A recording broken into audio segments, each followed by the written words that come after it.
thing, so I'm like getting all my stuff in right now. Oh Are you? my God, you'll be wrecked. Thanks for doing this. Oh, yeah, of You don't course. seem wrecked, but I can imagine the mindset you'll be in after. I felt wrecked when I got back a couple of days ago. Oh yeah, I'm going. I'm not even going home. I'm going to my nephew's first birthday in Chicago, so I have to fly to. Yeah, I know. It's just crazy. It's a crazy time, but that's okay. I'm just drinking a lot of coffee and Good, beer. good, How was your good. festival? I mean, okay, let's start before we start talking about your film. What was your favorite you saw at the festival? Since you were on one of the juries, correct? I was in Europe. I really loved Property, Me that Brazilian too. film. Really loved it. And I loved stop motion, Me which are too. the two awards we gave. I thought we gave director to stop motion and picture to Property. I really love Cobweb. Cobweb was so funny. I love that director. Cool. I Um, need to see that one, but and I I saw Sleep. I saw Sleep just before I yeah. left, and I really enjoyed Sleep a lot. Yeah, Property was so good. I definitely left the theater feeling kind of Yeah. gross, but like I love movies that make me feel kind of I gross. did not like the one I didn't love was Strange Darling. I think that was the one that left a bit of a bad taste in my mouth. Me too. I have a lot of feelings Yeah, about Strange Darling, but yeah. I anyway, didn't on a personal level, I didn't like the director very much at his Q&A. He as a New Zealander, like he did a few things that not even a personality thing, it's just culturally he really rubbed me up the wrong way. oh, But interesting. anyway, that's another thing. That's Anyway, another thing. well, I want to talk about your new movie, Mr. Organ, which actually premiered at Fantastic Fest last year. Now it's Yeah, coming to theaters. I watched it. I felt deeply uncomfortable. I can only imagine how you good. felt making this documentary for so long and just feeling deeply uncomfortable with this man. Yeah, it was uncomfortable. It ended up being about from when I started writing about him to delivering the documentary is about 6 years. So it was a Oh my long God. time, and it was a long time trying to figure him out and not understand him. And so, what I should say, like trying to understand him. And so it was a lot of time spending time with him, and then it was a lot of time thinking about him. And those two things combined became like very stressful. Like, did you have to go to therapy after making this movie? Sorry to get personal, but like this. No, no, no, no. We sort of towards, I sort of had a bit of a semi breakdown during, which is kind of part of the film. And I Yeah. started talking to a therapist then, probably a bit too late. I probably should have started talking to someone a little bit early. Yeah. Because I sort of, I was making a documentary about someone that I knew had a psychological effect on people, but I kind of thought I was invincible to it. I was like, I'm a Yeah. journalist. I've dealt with difficult people before. I've interviewed Pablo Escobar's hitman. I've dealt with David D'Amato. This will be fine. But as I was thinking that, he had sort of crept into my brain in a way that I still don't quite understand. Um, but by then it was a bit too late. Went to therapy. That helped a bit. But the best therapy was leaving New Zealand to get away from him. That's fucking terrifying. Like I can't even like a documentary that started out about a guy who was a parking scam turning out into you leaving because he knew where you lived. I mean, what how like that's Yeah, no, honestly, and it like sounds ridiculous, but it's like, and a job came up for a couple of months in America, and so that was like, I was like, I must go and do this, whatever the gig is, I must go and do it because it just gets me away. And once I was here, I stayed because it was just so, and we hadn't finished the film yet, like, but being in America and being away from him physically, it did help me mentally, and it helped me finish. My editor Dan Kirch was in New Zealand, and we would finish the film. I was remote, but we finished it remotely, and I think just physically being away from Michael was a huge help, like that's huge. like does talking about him just like bring it all back and is it hard because like talking Yeah, about it's like, at it's times it weird. does. It's weird. This is fine. Like I feel so proud and excited that it's coming out in America. So that makes me Yeah. feel good. Yeah. At times during certain Q&As, because releasing this, so you end up doing some Q&As, sort of drill up some enthusiasm for the film and that kind of thing. And sometimes I find myself feeling that same level of frustration and sort of anger coming back again. And I just have to breathe through it because yeah, it was a really unpleasant time. And sometimes when you talk about the film, you can talk about it in a objective way, but then occasionally you'll just find yourself being like emotionally sucked back into how your mindset was then, and you'll Yeah. start to feel those emotions coming back up. And I've just got to remind myself, no, I'm not there anymore. I'm just answering these questions about this very strange man. So calm down and get on with it. Yeah. But I mean, like, have you always attracted or been interested in just like strange people, for better lack of a better term? Like, has that always been an interest of yours? So like sort of, but it's like I've thought about this a little bit. I mean, I grew up in a super conservative Christian home where everything was like the truth was very clearly defined. And my Okay. world, I was homeschooled till I was 10. And my world, whilst it was a really great upbringing, but it was like the scope of it was small. And I just remember getting, this is just my personal theory on things. I got really obsessed with the X Files, like as for 13, 14. And Okay. I was just like, holy shit, the world is crazy. And I just remember being, and obviously a lot of the X Files is bullshit. I'd say about 98% of it.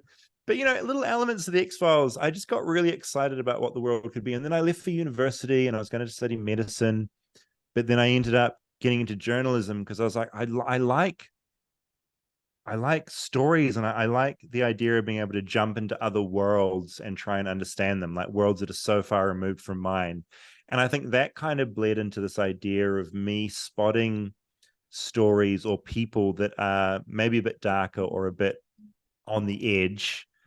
And I've become curious, and that goes hand in hand with my journalism. And I think that's where I kind of end up in this area where I kind of attract it, but I'm also sort of interested in it, so I'll end up around those stories.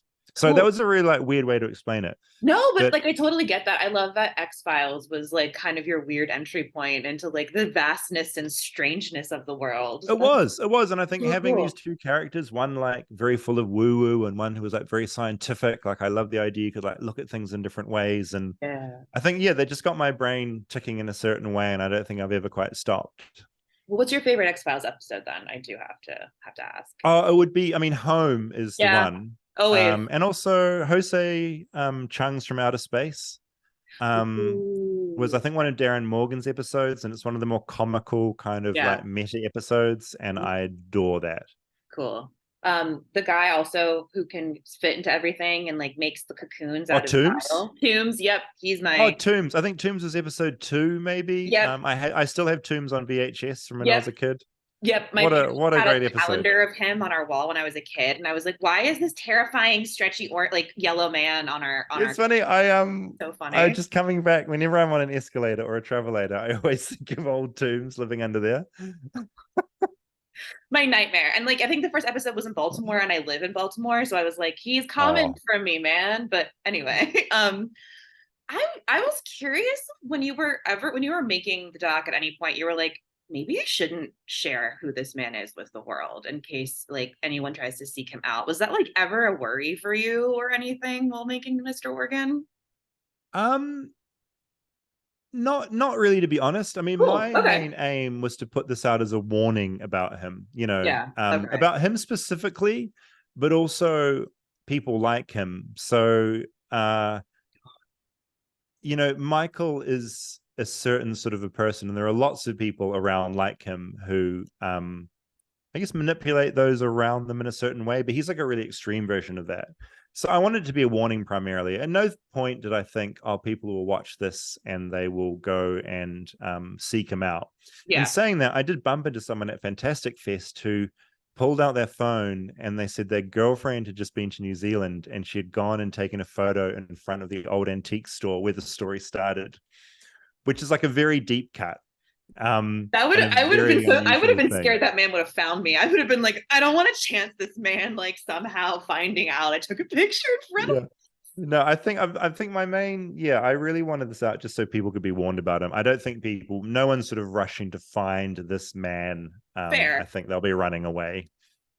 I just assume people are so strange out in this world and like the weird things they do and what they want to accomplish. Yeah, no, no, But totally. I mean, there was a weird case, New Zealand. We played this film in New Zealand not too long ago, and Michael Organ went to the I screenings, was gonna say, so did he he was go? in the back row. Yeah, he went. So, which is weird because that happened in my last film, Tickled, as well. David D'Amato went to a bunch of screenings, And so maybe that's my genre of documentary, because I'm making these films about people that are, they're not dead, they're not in prison, they're still out in the world. And maybe that's my thing. I make documentaries where the subject comes along and sits next to you. I mean, that is really cool and also really terrifying. And I think that's what I love about this documentary in particular. I feel like we all know someone, if it's not obviously not as extreme as Michael, like him. And I feel like, Hmm. have you heard a lot of stories about people like, have people come up to you and I have met a Michael or I've had a Michael in my life? Because he really Oh, totally. feels like an Yeah, ordinary no, big dude time. that you would find on the Yeah. street. He's I mean, Michael's doing a lot of interesting things psychologically, the way he works on people. And It's yeah, so certainly, fucking scary. yeah, as we've done the festival circuit, um, I've definitely heard from people that say, "Oh, and I've met a version of him in my estranged brother or my ex-boyfriend," and that's super rewarding because Yeah. they kind of get some kind of sense of not closure, but they feel seen, I guess. And they've, people that have had these really unusual experiences with controlling people feel like some of them watch this film and they go, "Oh, it wasn't just me this happened to. This is a thing that can happen to all of us." And I shouldn't feel shitty about myself for being dragged into that, because David Farrier made this film and he got dragged into this shit for 6 years. So, anyone can be drawn into these people's worlds. And I think if people can walk away with that concept, I think that's a good thing. Well, that's why I think this doc is so like scary, for lack of a better word. It is about like a regular guy. It's not like Totally. it's not a mastermind. It's just a guy, and I think that's what I like Yeah, about 100%. documentaries too. Like they're just about people who are just 100%. He's not a serial, spoiler alert, he's not a serial killer. It's not, which I think a lot of people sort of tuned into. He's like a very pedestrian bad guy, for want of a better term. And I yeah, think I think it does make it scary in a way. And as I yeah. say, that's why a lot of people watching it recognize, people don't go to serial killer films and go, "Oh yeah, I met the serial killer, is my neighbor." I think people go to this and they go, "Oh, Michael, now I know that kind of person. He's in a very extreme version of it, but I think they feel seen in that." And I really like that. Yeah. Well, what are you working on next? Do you have another documentary you're working on next at all? I'm Or gonna take a little time. I think I took a year. I took a What did I do? Tickled. I took a year off. Dark Tourist, year off. Mr. Organ. I'm kind of on my year off. okay, cool. I write this newsletter called Webworm, which is like an investigation newsletter. So that's kind of like my full-time job. I Ooh. write this newsletter which tells a lot of strange stories, and I put most of my time into that. And I do a weekly show, a podcast called Flight This Bird, which is very light, and it's just me exploring American culture through the eyes of a New Zealander. So those two Cool. things are kind of like my thing at the moment.